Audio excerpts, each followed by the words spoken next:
Israeli সেনাদের গাজার মসজিদে ঢুকে কোরআন মজিদ পোড়ানোর ঘটনায় উঠেছে সমালোচনার ঝড়। ফিলিস্তিনি সশস্ত্র সংগঠন হামাসের নিন্দা জানিয়ে বলছে এটি ফ্যাসিবাদ ও মুসলিম বিদ্বেষের বহিঃপ্রকাশ। তীব্র নিন্দা জানিয়েছে যুক্তরাষ্ট্রভিত্তিক মুসলিম নাগরিক অধিকার বিষয়ক সংস্থা আমেরিকান ইসলামিক কাউন্সিল। বাইডেন প্রশাসনের প্রতি আহ্বান জানিয়েছে যথাযথ ব্যবস্থা নেয়ার। তীব্র নিন্দা জানিয়েছে আমেরিকান ইসলামিক কাউন্সিলও। ভাষ্য, ফিলিস্তিনে যে সংঘাত চালানো হচ্ছে তা কেবল ফিলিস্তিনিদের উপর আগ্রাসন নয়, বরং ইসলামের বিরুদ্ধেই যুদ্ধ। ইসরায়েলি সেনাদের চরম অবমাননাকর এই আচরণের বিষয়ে পদক্ষেপ নিতে প্রেসিডেন্ট বাইডেনের প্রতিও আহ্বান জানানো হয়েছে।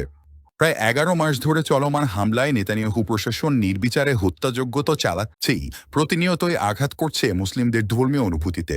7 অক্টোবরের পর থেকে ইসরায়েলি হামলায় ধ্বংস হয়েছে উপত্যকার 600-র বেশি মসজিদ। সম্প্রতি খান ইউনিসের একটি ঐতিহাসিক মসজিদ ধ্বংস করেছে ইসরায়েলি বাহিনী।